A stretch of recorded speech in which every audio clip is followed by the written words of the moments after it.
The war between humans and the Zirin Empire did not start with a treaty or a warning or even a misunderstanding. It started with fear. Both sides feared the other. Both sides thought the other would strike first, and when fear ruled, peace died. The result was a spreading fire across 8 star systems. It turned planets into ashes and changed young souls into soldiers, who no longer knew what kindness meant. On the barren surface of Gravalis 4, a cold and dusty planet full of abandoned mines, one battle raged harder than all the others. Human armored carriers rolled through the rocky ground while Zirin forces unleashed heavy plasma fire from hidden trenches. The sound of explosions was endless, drowning out the screams and the cries of those who fell. Smoke filled the sky until it was hard to tell day from night. Every dying soldier human or Zirin bled the same color, red. But in war, no one cared about that simple truth. Among the marching human troops was Captain Nate Carter, a tired officer with a cracked chest plate and dust-covered visor. He was not old, but war made young men look old. His eyes were calm, but inside they carried heavy memories. He shouted commands, dragged wounded soldiers behind cover, and kept firing. He did not fight for glory or hatred. He fought because someone had to protect his people, and because he had seen what the Zirin could do. The final objective of the assault was an underground bunker system dug deep into the planet's crust. Intelligence believed it was a command post. Captain Nate led his squad inside after setting explosive charges at the reinforced door. When the blast rocked the hall, the humans stormed in with rifles raised. The bunker smelled of burnt circuits and metal. Sparks danced from broken lights. Fallen Zirin soldiers were everywhere, their armor glowing faintly with dying energy. As the humans moved deeper, they expected resistance, but there was none.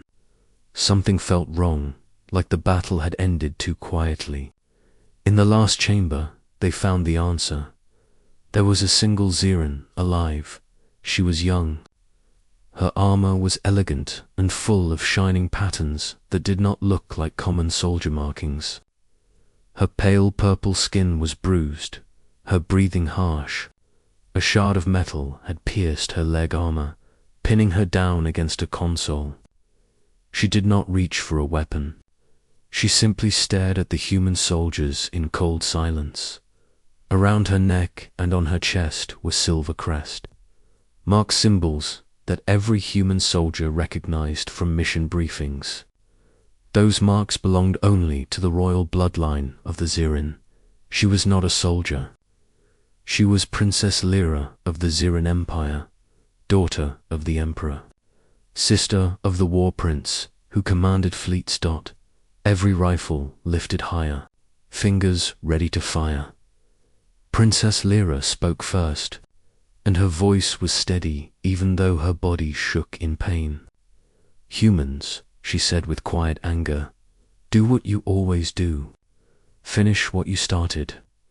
Some soldiers cursed under their breath, calling her a monster, a killer, a tyrant. For years humans had been told that the Zirin Empire enslaved, conquered, experimented, and spread terror. Facing the princess responsible for such a regime felt unreal. But Captain Nate only looked at her with unreadable eyes. He did not shout. He did not threaten. He slowly stepped forward while his soldiers kept their rifles ready. Lyra expected humiliation. She expected cruelty. She remembered how her people taught her that humans were savage, that they enjoyed suffering, that they would rip open prisoners and laugh while doing it. So she raised her chin high, showing she feared nothing. "Go on," she spat weakly. "Kill me, torture me. Prove what we already know." Nate crouched beside her. His armor was dented, his gloves stained with blood, some his, some others. He examined the metal shard in her leg. She flinched but did not cry out. He then looked up at his medic and said in a calm voice, "Careful. If we pull this wrong, she'll bleed out." She stared at him in disbelief. His soldiers stared too, because in that moment, no one expected the human captain to speak like that. No one expected him to care whether she lived or died. She expected a blade. She expected pain. Instead, she got silence and steady hands, and that confused her more than any weapon could. After the battle on Gravali's 4, the news spread faster than fire on a dry planet. Princess Lyra of the Xeran Empire, the daughter of the Emperor himself, had been captured alive. Across human colonies, soldiers whispered her name with awe and caution. Across the Xeran Empire, fleets shifted in restless anger, commanders biting their claws in rage. The galaxy held its breath. On human news channels, anchors reported with cautious excitement. "The princess is alive," they said, showing grainy holograms of her kneeling beside her captors. "The humans have taken the most powerful Xeran royal hostage. No harm is reported." Yet, families watched, and children clutched at their parents, afraid of war but intrigued by the idea of a human saving a life that the whole galaxy had expected to be destroyed. Lyra herself did not sleep. She had been moved from the battlefield to a secure human warcruiser, a massive ship that hummed with energy and shook slightly from distant battles. The cell she was placed in was cold and metallic, but the humans had left it surprisingly clean. Food packets floated gently in anti-gravity containers. Water was warm and safe for Xeran biology, and the temperature was controlled. No one mocked her. No one yelled. The soldiers who passed by bowed their heads briefly, as if paying respect. Lyra watched them with suspicious eyes. She had been trained to read enemies, to expect cruelty at every turn. Every movement, every gesture, every word could be a trap. And yet, day after day, she saw nothing. She began to wonder if all humans were really as ruthless as her people had claimed. It was a thought that frightened her more than any weapon. The first human she saw up closer than any other was Captain Nate Carter. He appeared calm, even kind, though his face was streaked with dirt and blood from the battlefield. Unlike other officers, he did not bark orders at her. He merely stood outside her cell and watched. Sometimes he brought her food himself. Sometimes he sat silently nearby, reading from a datapad or checking the ship's systems. Rumors began spreading through the human ranks. "He's too soft," muttered one sergeant. "She's a Xeran princess. He should interrogate her, punish her, make her bleed for what her people did to our worlds." Another soldier whispered quietly, maybe he sees her as more than just an enemy." The Xeran heard different rumors. "The humans will kill her," said one fleet commander. "They are cruel and unforgiving. Her life is forfeit." Another officer disagreed. "Reports say they treat her with care. That is unusual. Perhaps the humans are weaker than we thought." Across both sides, no one fully understood what was happening. One quiet evening, Nate approached her cell alone. The room was dim, lit only by emergency lights that flickered like distant stars. He did not carry a weapon. He did not wear a mask of authority. He simply looked at her and asked a question she had never expected. "Why did you fight us?" Lyra blinked. Her throat was dry. "We were told humans are monsters," she whispered, voice barely audible. "We were told you destroy planets and enslave entire species, that you take joy in killing. Nate nodded slowly, as if he had heard this same thing all his life. We were told you enslave and harvest conquered species, that you kill children, that you destroy families. His voice was calm, almost tired. Every human fears the Zirin. Every child. Lyra studied him. His eyes did not betray anger, hate, or fear. He did not look at her as a monster. He looked at her as someone who had been taught lies, someone who suffered, someone who might have the same fears she did. They spoke for hours over the next several days, about the war, about loss, about fear. They never shouted. They never threatened. Lyra told him stories of her childhood, of her brother who died in a raid, of her mother who had vanished during an invasion. Nate told her of his sister back home, of his small colony under Zirin attack, of the friends he could not save. For the first time in her life, Lyra felt something strange, empathy. It made her chest ache and her mind whirl. She was supposed to hate these humans. She was supposed to plot revenge, to escape, to strike back. But every time she looked at Nate, she wondered if there could be another way. Yet, even in quiet moments, she remained careful. She was still a princess. She was still a soldier. One wrong move, and humans or Zirin could take her life. But something inside her stirred a feeling she had never allowed before. Trust, hope, maybe even friendship. And far across the galaxy, the two armies waited. Both sides knew one thing: the princess was alive. How humans treated her now would determine the fate of worlds. But no one guessed that what would follow would not be fear, not pain, and not a weapon. It would be a human act of mercy that no one in the galaxy could have imagined.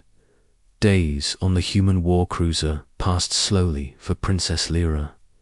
The ship hummed constantly, engines vibrating through metal floors. A reminder that it could move anywhere in the galaxy, carrying humans and prisoners alike. Lyra spent most of her time in the small cell that humans had prepared for her. It was clean, well lit, and surprisingly comfortable, but comfort did not erase fear. She had spent her entire life expecting cruelty. Her instincts screamed at her that kindness was a trap.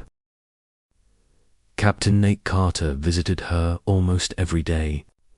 At first, she avoided his eyes, keeping her face hidden behind her hands, expecting him to demand her obedience or to mock her. But each visit was the same. He did not shout, he did not interrogate, he did not even threaten. He spoke softly about the ship, about supplies, sometimes about the humans who fought alongside him. Lyra was confused.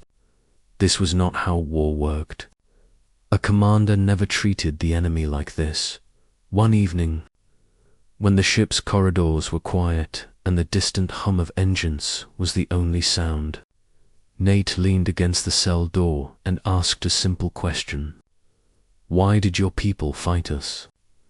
Lyra stared at him, unsure how to answer. We were taught humans are monsters, she whispered. You destroy worlds, enslave species, take joy in death. Every child knows that. Every soldier knows that. Her voice trembled, though she tried to hide it. Nate nodded slowly, as if he already understood. We were taught to enslave, harvest, and kill, he replied quietly. You take families and children. Every human fears the Zirin. Lyra blinked.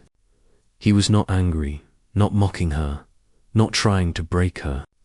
He was simply stating facts, as if the galaxy had trained both of them in lies. A strange feeling twisted inside her chest. Confusion, anger, and curiosity all mixed together.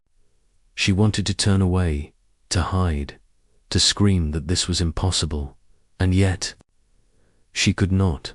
Over the following days, their conversations grew longer. They spoke about their homes, about families lost, about the small joys that war had tried to destroy. Lyra told him about her brother, killed when their fleet was ambushed. She described the gardens in the palace, the laughter she had once heard echoing through the halls. Nate told her about his sister, a little girl who had grown up under Xeran raids, about the friends he could not save, and the small victories that had kept his people alive. These were not conversations of soldiers or enemies. They were conversations of people. Lyra had never met a human like him. Every story he told, every small act of patience and care, pierced her heart. She saw humans in a new light. They were not the monsters her teachers described. They were protectors. They carried pain, just like her. They grieved, just like her. They were alive in ways her empire had taught her to hate. One afternoon, she asked him quietly, "Why do you care about me? I am your enemy. I am the daughter of the man who wants your people dead. Why do you not kill me?" Nate hesitated, his hand resting on the cell door. "Because you are not the war," he said. "You are a person. War is a choice. People. They are born, they live, they hurt, they die. That is all." His words shook her. The princess of the Xeran Empire had spent her life believing that mercy was weakness. Yet, here was a human young man, scarred and tired from battle, telling her that mercy was strength. That it was not a choice of the weak, but of those who understood life. Slowly, Lyra began to trust him. Not fully, of course, she was still a princess, trained to command, to survive, but trust grew in the smallest ways. She let her guard down when he spoke of the stars, describing planets she had never seen and constellations humans called by strange names. She laughed quietly at his jokes.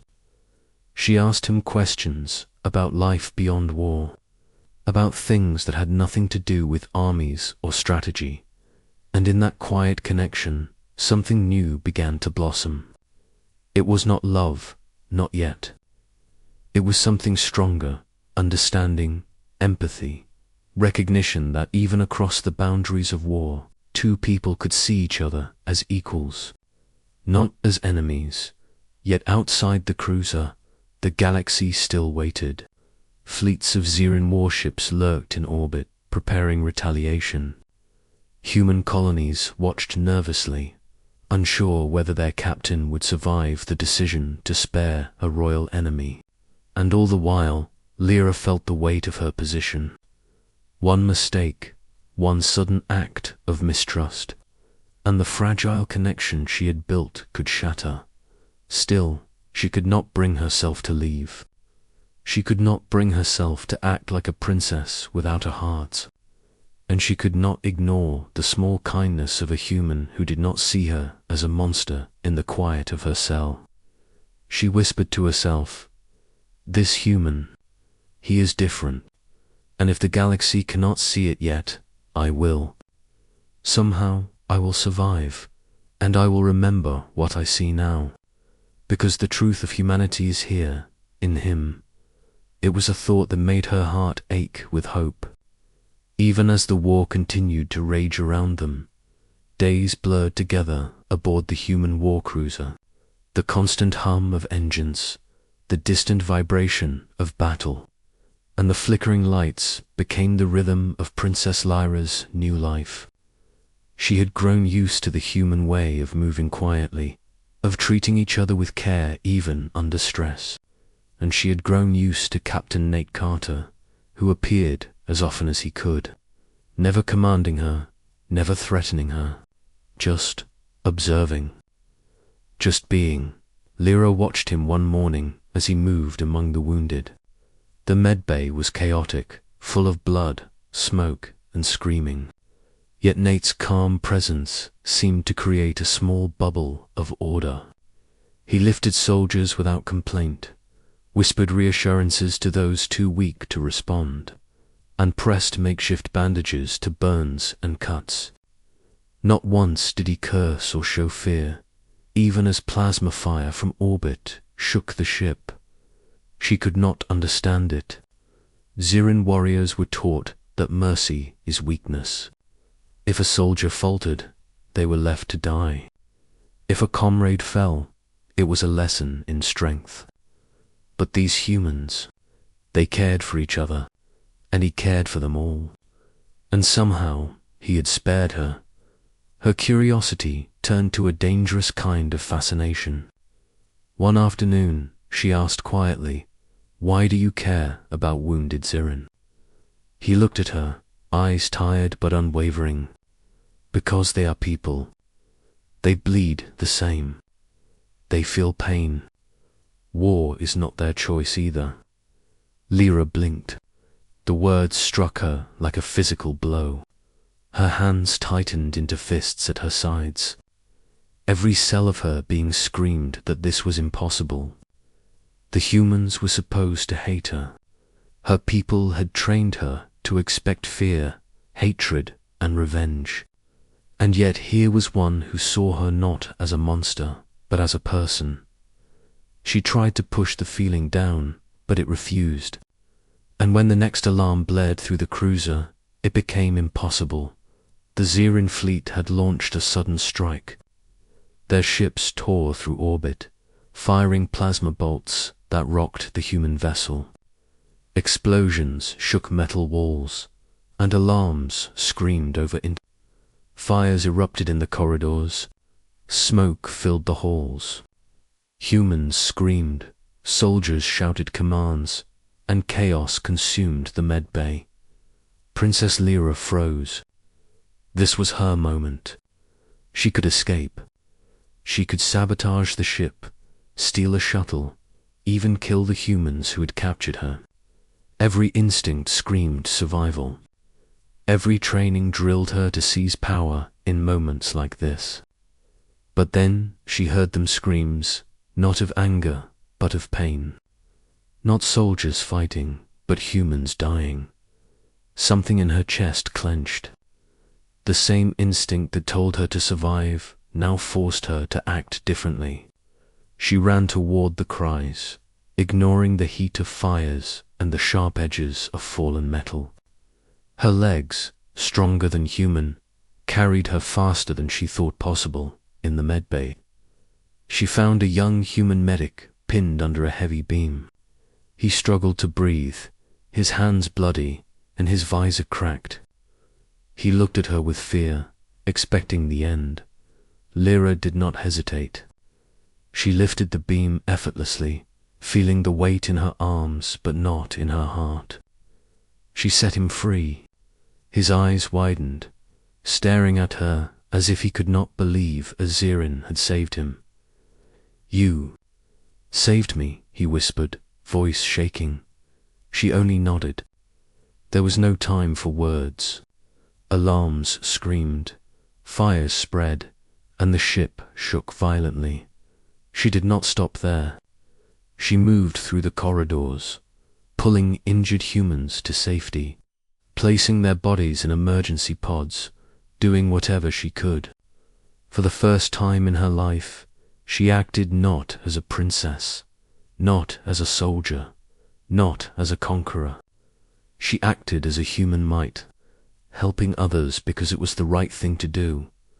By the time the emergency teams regained control of the cruiser, the human medics were alive, shaken and amazed. The surviving soldiers whispered her name. Some called her an ally, others a miracle. But Lyra did not care. She had no desire for praise.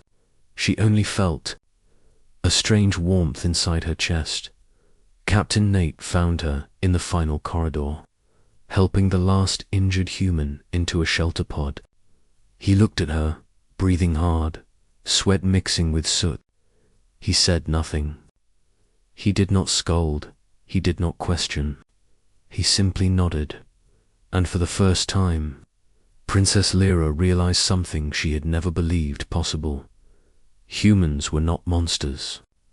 Some humans, at least, were capable of acts greater than fear or hate, and she had begun to feel something even more dangerous than fear, something called hope. The cruiser was trembling violently now. Fires roared down the corridors, smoke filled the air, and the sound of alarms blended with the distant screams of the wounded. The Xeran attack had caught the humans off guard. Captain Nate Carter and his crew were fighting desperately to maintain control. Every decision had consequences, and every second mattered. Princess Lyra moved with purpose through the smoke. Her mind raced, but she did not think of herself. She only saw humans trapped, injured, and in danger. Her hands, calloused from her life as a Xeran princess, lifted debris, steadied panicked soldiers, and guided the wounded to safety. She ran faster than anyone expected, her heart pounding in her chest with a strange mixture of fear and determination. Finally, she reached the main corridor where she saw him, Captain Nate, slumped against a wall. His armor was scorched, blood staining his gloves, his face pale beneath the visor. He had taken a direct hit to the shoulder during the evacuation of the medbay. His rifle lay on the floor, useless now. His breathing was heavy, strained, and uneven. Lyra's heart clenched. The man who had spared her, who had spoken gently to her when everyone else would have shouted, who had treated her with a respect she never expected from an enemy, now lay vulnerable. The instinct that had kept her alive for her entire life urged her to step back, to run, to survive. But another force, one she did not understand, fully pulled her forward.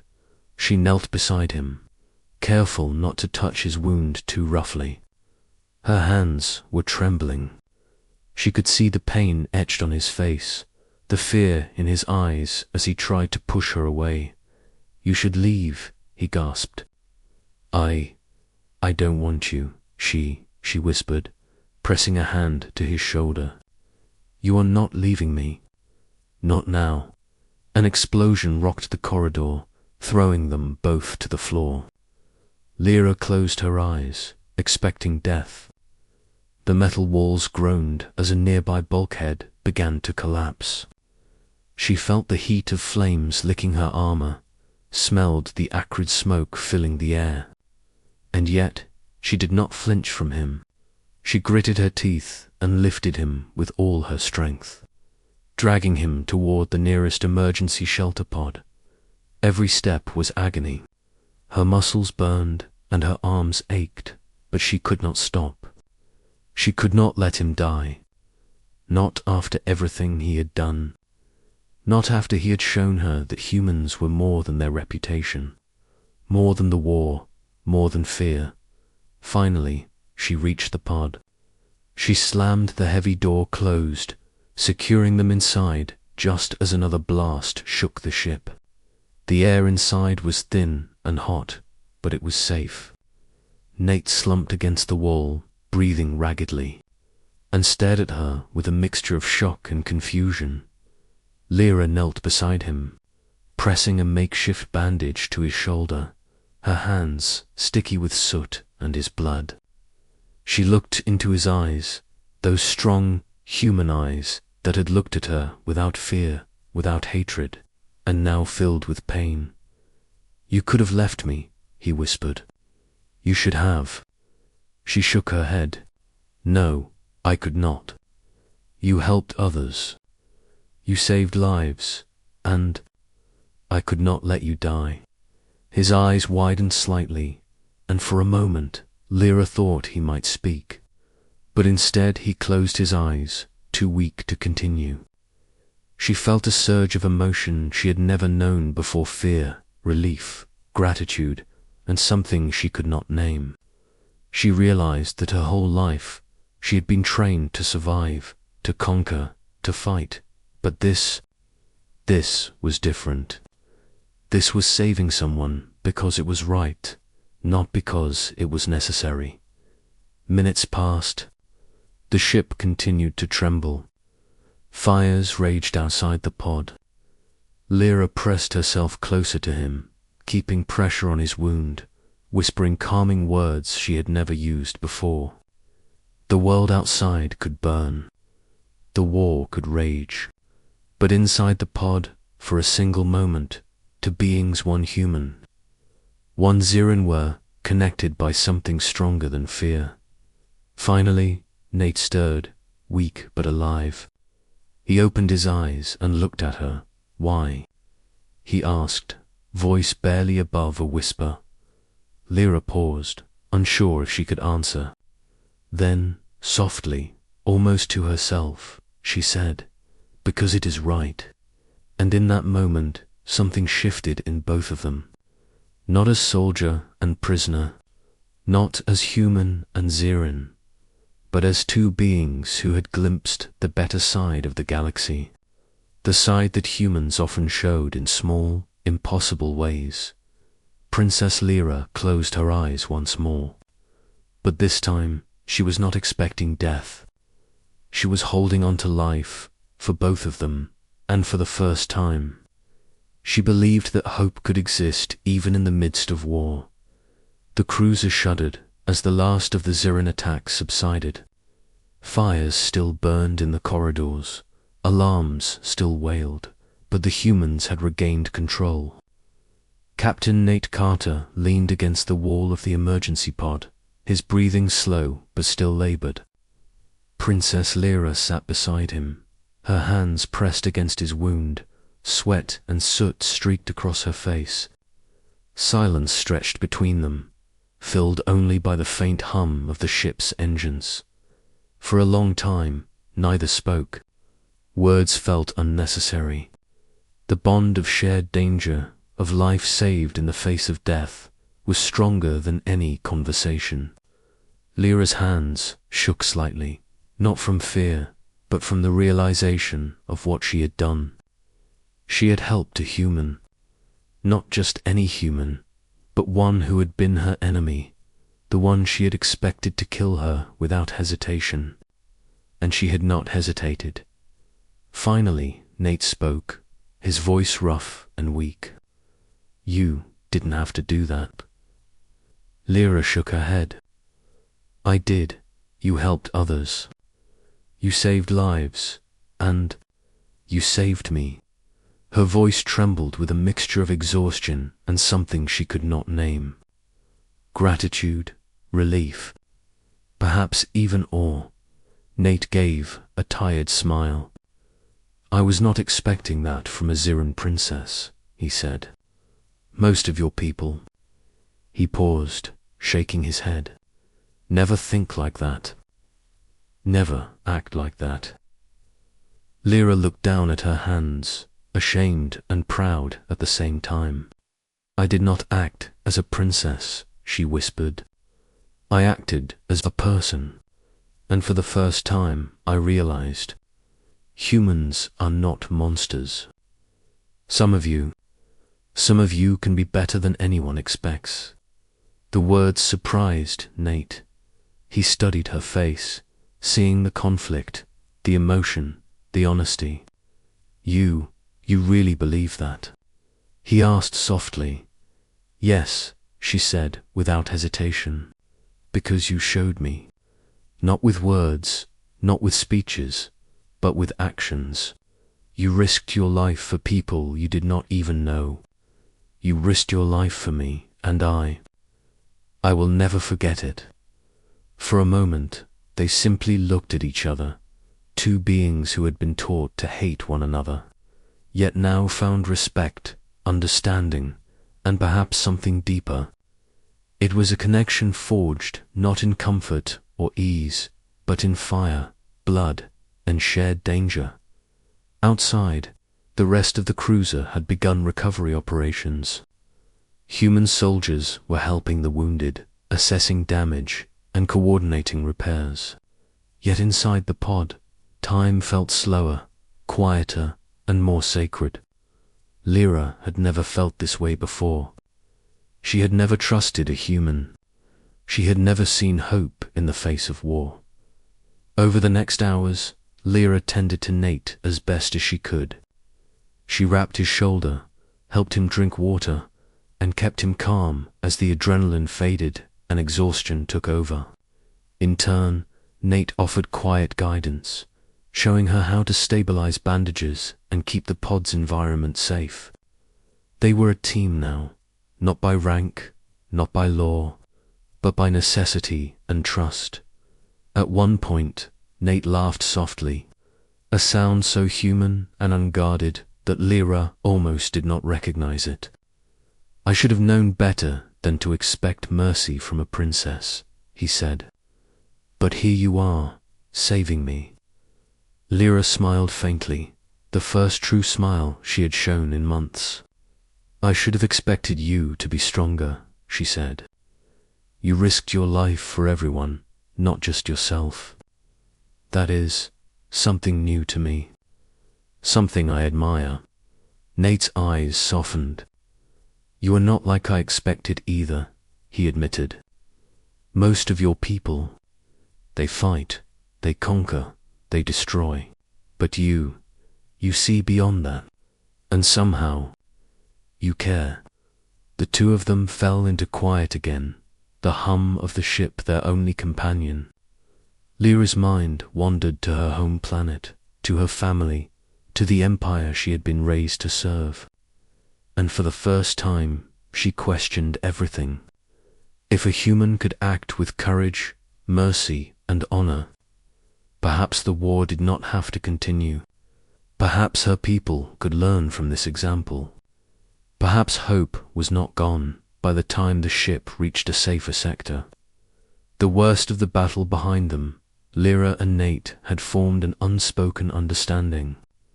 They would not speak of treaties yet, nor of politics, nor of revenge. They only knew one thing: they had seen the best of each other. And that act of humanity had changed something deep inside them both. And as they finally leaned back, exhaustion overtaking fear and pain, Lyra realized that the human beside her, her captor, her enemy, her unlikely friend had done more than save her life. He had saved her faith in a world that had taught her to hate, and in doing so, had begun to change the galaxy itself. When the emergency finally passed, the cruiser floated through calm space. The Ziran attack had been repelled, but the damage was heavy. Fires had been extinguished, injured humans were stabilized, and the remaining soldiers moved with quiet efficiency, exhausted but alive. Amid the wreckage, Princess Lyra and Captain Nate Carter emerged from the emergency pod, weary, bloodied, but alive. For Lyra, the world felt different. Everything she had believed about humans, war, and honor was shifting.